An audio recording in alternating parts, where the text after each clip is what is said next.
The funnel effect में आपका स्वागत है। आज हम वेब पेज रेंडरिंग के पीछे की कहानी समझने वाले हैं, एक प्रोसेस जिसे क्रिटिकल रेंडरिंग पाथ या CRP कहते हैं। ये वो जादुई रास्ता है जिससे ब्राउज़र कोड को हमारी स्क्रीन पर दिखने वाले पिक्सेल्स में बदलता है। इस सफ़र में हमारा गाइड है MDN यानी मोज़िला डेवलपर नेटवर्क का एक विस्तृत लेख। MDN वेब डेवलपर्स के लिए एक भरोसेमंद रिसोर्स माना जाता है, तो हमें काफ़ी गहराई से जानकारी मिलेगी। बिल्कुल। और आज हमारी कोशिश रहेगी इस तकनीकी प्रक्रिया को आसान शब्दों में खोलने की। हम समझेंगे कि ये CRP आखिर है क्या, ये वेब पेज की स्पीड और परफॉर्मेंस के लिए इतनी ज़रूरी क्यों है, और ब्राउज़र पर्दे के पीछे ये सब कैसे करता है। एसेंशली कोड से पिक्सल तक का पूरा सफ़र। तो चलिए शुरू करते हैं। क्रिटिकल रेंडरिंग पाथ, ये नाम सुनने में थोड़ा भारी लगता है, इसे आसान भाषा में कैसे समझें? हाँ, शब्द थोड़ा टेक्निकल है पर कॉन्सेप्ट सीधा है। ये उन ज़रूरी स्टेप्स का सीक्वेंस है, मतलब एक क्रम है जो ब्राउज़र को HTML, CSS और जावास्क्रिप्ट कोड लेकर उसे स्क्रीन पर विजुअली दिखाने के लिए फॉलो करना पड़ता है। ये एक पाइपलाइन की तरह है। इनपुट है कोड, आउटपुट है स्क्रीन पर दिखने वाला पेज। और ये समझना डेवलपर्स के लिए क्यों अहम है? क्या फ़र्क पड़ता है अगर हमें नहीं पता कि ब्राउज़र अंदर क्या कर रहा है? ओह, बहुत फ़र्क पड़ता है। क्योंकि इस बात के हर स्टेप को समझकर और उसे ऑप्टिमाइज करके हम सीधे तौर पर पेज के रेंडर होने की स्पीड सुधार सकते हैं। सबसे पहले तो टाइम टू फर्स्ट रेंडर कम होता है, यानी स्क्रीन पर कुछ दिखने में लगने वाला समय। जब यूज़र को जल्दी कुछ दिखने लगता है तो उन्हें लगता है पेज फास्ट है, भले पूरा पेज लोड होने में थोड़ा और समय लगे। ये परसीव्ड परफॉर्मेंस के लिए बहुत जरूरी है। अच्छा, तो ये सिर्फ पेज लोड टाइम के बारे में नहीं है, बल्कि यूजर के अनुभव के बारे में भी है। बिल्कुल। और सिर्फ पहली बार दिखने की बात नहीं है। यूजर इंटरेक्शन को स्मूथ रखने के लिए भी CSP को समझना जरूरी है। आपने कभी महसूस किया है कि स्क्रॉल करते हुए या कोई एनिमेशन देखते हुए पेज अटकता है, जिसे जैंग कहते हैं? हाँ, वो अटकन सी। हाँ, वो अक्सर CSP में आने वाली रुकावटों की वजह से होता है। हमारा लक्ष्य होता है 60 फ्रेम्स पर सेकेंड, मतलब 60 FPS का स्मूथ अनुभव देना, और उसके लिए CSP का ऑप्टिमाइज्ड होना जरूरी है। ठीक है, तो ये परफॉर्मेंस और यूजर एक्सपीरियंस दोनों के लिए क्रिटिकल है। चलिए अब इस बात के स्टेप्स को खोलते हैं। ब्राउजर को सर्वर से HTML फाइल मिल गई, अब क्या होता है? पहला कदम है HTML पार्सिंग और DOM का बनना। जैसे ही ब्राउजर को HTML मिलता है, वो उसे पढ़ना और समझना शुरू करता है। ये बाइट्स को कैरेक्टर्स में, फिर टोकन्स में, फिर नोड्स में बदलता है और आखिर में एक ट्री स्ट्रक्चर बनाता है जिसे डॉक्यूमेंट ऑब्जेक्ट मॉडल या DOM कहते हैं। DOM ट्री, ये वही है ना जो HTML के नेस्टेड स्ट्रक्चर को रिप्रेजेंट करता है, जैसे HTML के अंदर हेड और बॉडी, फिर बॉडी के अंदर div, H1P वगैरह। एकदम सही। हर HTML टैग एक नोड बन जाता है और उनका पेरेंट चाइल्ड रिलेशनशिप इस ट्री को बनाता है। ये DOM बनना एक इंक्रीमेंटल प्रोसेस है, मतलब ब्राउज़र को पूरा HTML मिलने का इंतज़ार नहीं करना पड़ता। जैसे जैसे HTML आता जाता है, DOM ट्री बनता जाता है। ये ज़रूरी है क्योंकि ब्राउज़र जल्दी से जल्दी कंटेंट दिखाना शुरू करना चाहता है। इसमें ध्यान देने वाली बात क्या है, कोई खास चीज़? हाँ, एक अहम बात यह है कि DOM ट्री का साइज परफॉर्मेंस पर असर डालता है। जितने ज़्यादा नोड्स होंगे, आगे के स्टेप्स, खासकर लेआउट में उतना ही ज़्यादा प्रोसेसिंग टाइम लगेगा। यहाँ तक कि वो एलिमेंट्स जो CSS से हाइड किए गए हैं, मतलब display.non वाले नहीं, बल्कि visibility.hidden वाले या opacity.0 वाले, वो भी DOM में होते हैं और इनिशियल कॉस्ट में जुड़ते हैं। ठीक है, तो HTML से कंटेंट और स्ट्रक्चर का DOM बन गया। अब स्टाइल्स की बारी। CSS कैसे आता है पिक्चर में? हाँ, अब CSS की बारी। HTML में या तो लिंक टैग से एक्सटर्नल CSS फाइल्स जुड़ी होती हैं या स्टाइल टैग के अंदर इनलाइन CSS होता है। ब्राउज़र इन CSS रूल्स को पढ़ता है और DOM की तरह ही एक और ट्री स्ट्रक्चर बनाता है, CSS ऑब्जेक्ट मॉडल या CSSOM। ये ट्री हर DOM नोड के लिए एप्लीकेबल स्टाइल्स को दिखाता है। तो जैसे DOM कंटेंट का ट्री है, CSSOM स्टाइल्स का ट्री है, क्या ये भी DOM की तरह इंक्रीमेंटल बनता है, मतलब धीरे धीरे? नहीं, और यही एक बड़ा फर्क है। CSSOM इंक्रीमेंटल नहीं बनता। ब्राउज़र को सारी CSS प्रोसेस करनी पड़ती है, तभी वो फाइनल CSSOM बना पाता है। ऐसा इसलिए है क्योंकि CSS में कैस्केड होता है। बाद में आने वाले रूल्स पहले वाले रूल्स को ओवरराइड कर सकते हैं। स्पेसिफिसिटी और इनहेरिटेंस भी होती है। इसीलिए ब्राउज़र को सारे रूल्स देखने पड़ते हैं ताकि वो हर एलिमेंट का फाइनल कंप्यूटेड स्टाइल तय कर सके। और इसी वजह से CSS को रेंडर ब्लॉकिंग कहा जाता है ना? बिल्कुल। रेंडर ब्लॉकिंग का मतलब है कि ब्राउज़र तब तक पेज को स्क्रीन पर रेंडर करना मतलब दिखाना शुरू नहीं करेगा जब तक CSS OM पूरी तरह बन नहीं जाता। सोचिए, अगर ब्राउज़र बिना CSS OM के DOM को दिखाने लगे तो कंटेंट बिना स्टाइल के दिखेगा। वो फ्लैश ऑफ अनस्टाइल्ड कंटेंट FOUC जिसे कहते हैं। हाँ, वो अजीब सा लगता है जब सब कुछ बिना स्टाइल के दिखता है। हाँ, और फिर जैसी CSS OM बनेगा सब कुछ अचानक बदल जाएगा। ये यूज़र के लिए बहुत जारिंग एक्सपीरियंस होगा। इसीलिए ब्राउज़र CSS OM बनने का इंतज़ार करता है। ये तो एक ज़रूरी ट्रेड ऑफ लगता है, थोड़ी देर इंतजार करना ताकि कंसिस्टेंट स्टाइलिंग दिखे। तो अब हमारे पास DOM, कंटेंट और CSS OM, स्टाइल्स। ब्राउज़र इन दोनों को कैसे जोड़ता है? अब आता है रेंडर ट्री का बनना। ब्राउज़र DOM और CSS OM को कंबाइन करके रेंडर ट्री बनाता है। ये ट्री सिर्फ उन नोड्स को इंक्लूड करता है जो स्क्रीन पर वास्तव में दिखेंगे। अच्छा, तो इसमें सब कुछ नहीं होता, क्या बाहर रह जाता है? कौन से एलिमेंट्स नहीं आते इसमें? हाँ, इसमें वो नोड्स नहीं होते जो विजुअली रेंडर नहीं होने वाले, जैसे हेड टैग और उसके अंदर के एलिमेंट्स, मतलब मेटा, स्क्रिप्ट, लिंक, टाइटल, क्योंकि वो दिखते नहीं है स्क्रीन पर। और सबसे आम उदाहरण है वो एलिमेंट्स जिन पर CSS में डिस्प्ले डॉट नन लगाया गया हो। अच्छा, डिस्प्ले डॉट नन वाले। हाँ, अगर किसी एलिमेंट पर डिस्प्ले डॉट नन है तो वो एलिमेंट और उसके अंदर के सारे चिल्ड्रन मतलब डिसेंडेंट्स रेंडर ट्री का हिस्सा नहीं बनते। लेकिन ध्यान दें, विजिबिलिटी डॉट हिडन वाले एलिमेंट्स रेंडर ट्री में होते हैं, बस वो दिखते नहीं और जगह घेरते हैं। ये दिलचस्प है। तो रेंडर ट्री असल में क्या दिखेगा का ब्लूप्रिंट है। DOM बताता है क्या है, CSS OM बताता है कैसे स्टाइल करना है, और रेंडर ट्री बताता है क्या दिखेगा। अब इसे स्क्रीन पर लाने के लिए क्या होता है? पोजिशनिंग वगैरह? बिल्कुल। अगला महत्वपूर्ण स्टेप है लेआउट, जिसे कुछ जगहों पर रीफ्लो भी कहा जाता है।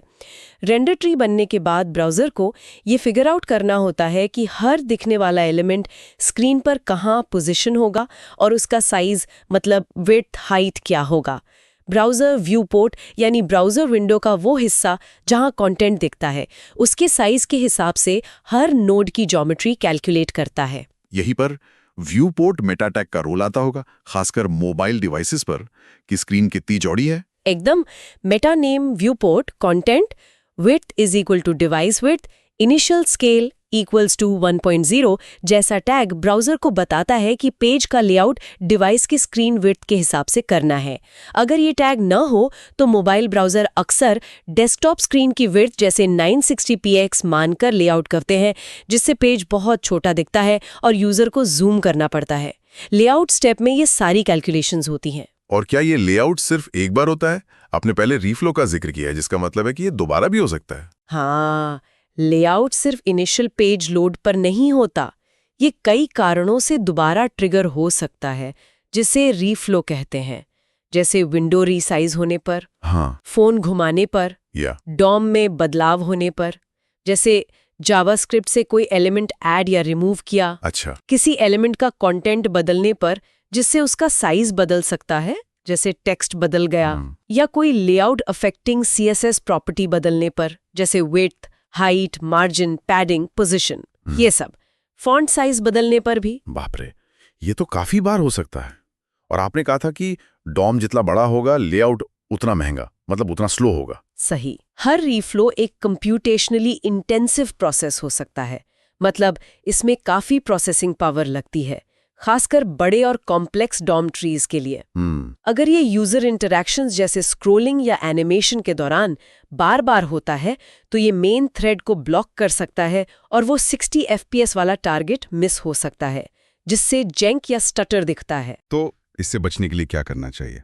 क्या MDN लेख कुछ बताता है, कोई टिप्स? हाँ, सलाह दी जाती है कि लेआउट ट्रिगरिंग प्रॉपर्टीज को बार बार बदलने से बचें, खासकर एनिमेशंस में।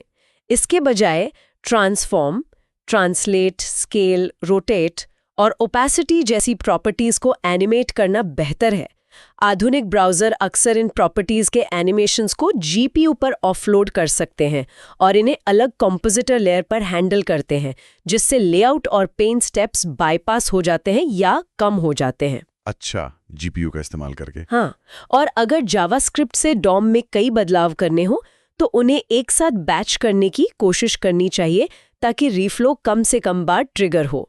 ठीक है, तो लेआउट ने तय कर दिया कि कौन सा एलिमेंट कहाँ और कितना बड़ा दिखेगा। अब स्क्रीन पर दिखने की बारी, फाइनल स्टेप। बिल्कुल, आखिरी बड़ा स्टेप है पेंट या पेंटिंग।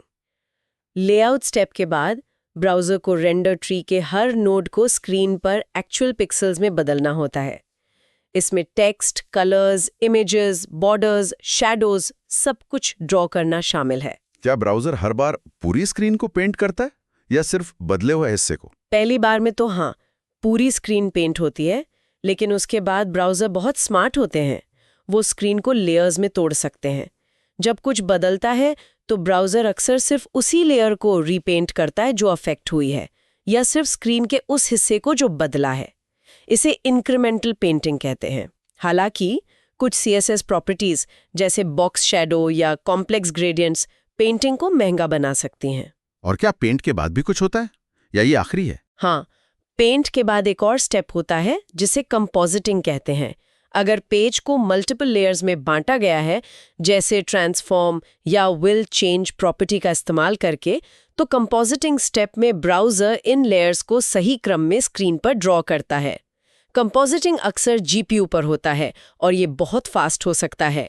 यही वजह है कि ट्रांसफॉर्म और ओपेसिटी एनिमेशंस इतने परफॉर्मेंट होते हैं, क्योंकि वो अक्सर सिर्फ कंपोजिटिंग स्टेप को ट्रिगर करते हैं, लेआउट और पेंट को नहीं। वाह, तो ये पूरी चेन है। HTML से DOM, फिर CSS से CSSOM, दोनों मिलकर रेंडर ट्री, फिर लेआउट, फिर पेंट और आखिर में कंपोजिटिंग। ये सब मिलकर क्रिटिकल रेंडरिंग पाथ बनाते हैं। एग्जैक्टली, ये वो सीक्वेंस है जिसे ब्राउज़र को स्क्रीन पर पिक्सेल्स दिखाने के लिए एग्जीक्यूट करना ही पड़ता है। तो अब सब कुछ समझने के बाद अगर किसी का वेब पेज धीरे लोड हो रहा है या इस्तेमाल करते समय अटक रहा है, तो CRP की ये जानकारी कैसे मदद कर सकती है? मुद्दे की बात क्या है? निचोड़ क्या है? मुद्दे की बात यह है कि बॉटलनेक्स कहाँ हैं, मतलब रुकावटें कहाँ आ रही हैं। क्या HTML बहुत बड़ा है जिससे DOM भारी हो रहा है? क्या बहुत सारी CSS फाइल्स हैं या कॉम्प्लेक्स सेलेक्टर्स हैं जो CSSOM को ब्लॉक कर रहे हैं? क्या रेंडर ब्लॉकिंग जावास्क्रिप्ट हेड में रखा है जो DOM बनने से पहले एग्जीक्यूट हो रहा है? क्या जावास्क्रिप्ट बार बार DOM बदल रहा है जिससे लगातार महंगा लेआउट रीफ्लो हो रहा है? क्या पेंटिंग प्रोसेस में कोई बॉटलनेक है? CRP के स्टेप्स को समझकर हम ब्राउज़र डेवलपर टूल्स जैसे क्रोम डेव टूल्स में जो परफॉर्मेंस टैब होता है, उसका इस्तेमाल करके ये पता लगा सकते हैं कि किस स्टेप में ज़्यादा समय लग रहा है। और एक बार बॉटलनेक पता चल जाए तो उसे ठीक करने के तरीके क्या हैं? MDN क्या सुझाव देता है CRP ऑप्टिमाइजेशन के लिए? Practical tips. हाँ, MDN कुछ की स्ट्रैटेजीज बताता है। पहला, मिनिमाइज क्रिटिकल रिसोर्सेज। पहचाने कि इनिशियल रेंडर के लिए कौन से एसेट्स मतलब CSS, JS बिल्कुल ज़रूरी हैं, इन्हें क्रिटिकल माना जाता है। इनकी संख्या कम से कम रखें।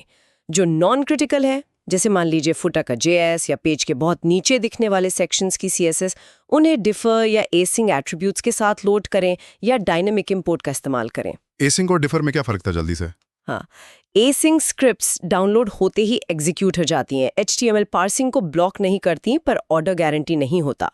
डिफर स्क्रिप्ट्स HTML पार्सिंग के बाद DOM कंटेंट लोडेड इवेंट से पहले और जिस क्रम में वो HTML में है उसी क्रम में एग्जीक्यूट होती हैं। ये अक्सर नॉन क्रिटिकल JS के लिए बेहतर होता है। ओके, दूसरा तरीका? दूसरा, optimize number of requests and file sizes. हर रिसोर्स के लिए एक नेटवर्क रिक्वेस्ट जाती है। कम रिक्वेस्ट्स बेहतर है। फाइल्स को कॉन्कैटिनेट करें, मतलब मिलाएं। हालांकि HTTP2 ने इसे कम ज़रूरी बना दिया है। फाइल्स को मिनिफाई करें, वाइट स्पेस, कमेंट्स हटाना। कंप्रेशन इस्तेमाल करें सर्वर पर, जैसे gzip या ब्रॉटली। इमेजेस को ऑप्टिमाइज करें, सही फॉर्मेट, रेजोल्यूशन, कंप्रेशन। ठीक है, कम डेटा और कम रिक्वेस्ट। तीसरा, optimize load order, critical path length. जो क्रिटिकल रिसोर्सेज हैं उन्हें जल्द से जल्द लोड करें, जैसे क्रिटिकल CSS को HTML के हेड में रखें। हो सके तो इनलाइन कर दें अगर वो छोटा है तो। नॉन क्रिटिकल CSS को बाद में लोड करें। क्रिटिकल जावास्क्रिप्ट को भी जल्दी लोड करें, पर ध्यान रखें कि JS, DOM और CSSOM दोनों को ब्लॉक कर सकता है। नॉन क्रिटिकल JS को डिफर करें और हो सके तो बॉडी के अंत में रखें। तो मूल रूप से जो जरूरी है उसे छोटा रखें, जल्दी लोड करें, और जो जरूरी नहीं है उसे रास्ते से हटा दें या बाद में लोड करें। यही है ना? बिल्कुल सही। लक्ष्य है CRP को छोटा और तेज बनाना, ताकि ब्राउजर जल्द से जल्द मीनिंगफुल कंटेंट स्क्रीन पर दिखा सके। ये सब जानना वाकई आंखें खोलने वाला है। कैसे कोड की लाइंस पिक्सेल्स में बदलती हैं, और ये सब मिलीसेकंड्स में होता है। ब्राउजर सच में कमाल की इंजीनियरिंग है। हाँ, बिल्कुल। और ये हमें परफॉर्मेंस के बारे में एक गहरे सवाल पर लाता है। What's fascinating here is कि हम अक्सर परफॉर्मेंस को मैट्रिक्स में मापते हैं। Time to first byte, first contentful paint, time to interactive, total blocking time. ये जरूरी है, पर क्या ये पूरी कहानी बताते हैं? आप परसीव्ड परफॉर्मेंस की बात कर रही हैं ना, जो यूजर महसूस करता है कि पेज तेज लग रहा है या नहीं। हाँ, क्या असली लक्ष्य सिर्फ इन मैट्रिक्स को सुधारना है, या यूजर को ये महसूस कराना है कि एक्सपीरियंस फास्ट और स्मूथ है? हो सकता है कोई पेज तकनीकी रूप से थोड़ा धीमा हो, पर अगर हम स्केलेटन स्क्रीन्स, लोडिंग इंडिकेटर्स या प्रोग्रेसिव रेंडरिंग का इस्तेमाल करके यूजर को व्यस्त रखें और उन्हें प्रोग्रेस का एहसास दिलाएं, तो शायद उन्हें वो ज्यादा तेज लगे। कॉन्वॉइसली, मतलब इसके उलट, एक पेज जो मैट्रिक्स पर खरा उतरता है पर अचानक लेआउट शिफ्ट दिखाता है, वो यूजर को धीमा या टूटा हुआ महसूस हो सकता है। ये सोचने वाली बात है कि तकनीकी ऑप्टिमाइजेशन और यूजर की साइकोलॉजी के बीच का संतुलन कहाँ है। क्या ज्यादा महत्वपूर्ण है मेजरेबल स्पीड या फेल्ट स्पीड, वो गति जो हम नाप सकते हैं या वो जो महसूस होती है? शायद दोनों का मिश्रण ही सबसे अच्छा है। बिल्कुल। ये एक ऐसा क्षेत्र है जहां लगातार बहस और रिसर्च चलती रहती है। शायद यही वो अंतिम सवाल है जिस पर हमारे श्रोता सोच सकते हैं। अपनी अगली वेब परियोजना में आप सिर्फ टेक्निकल मैट्रिक्स पर ध्यान देंगे या परसीव्ड परफॉर्मेंस को बेहतर बनाने के लिए भी कदम उठाएंगे? वाकई एक दिलचस्प सवाल। इसी विचार के साथ आज की एक गहन चर्चा समाप्त करते हैं। दी फनल इफेक्ट देखने के लिए धन्यवाद।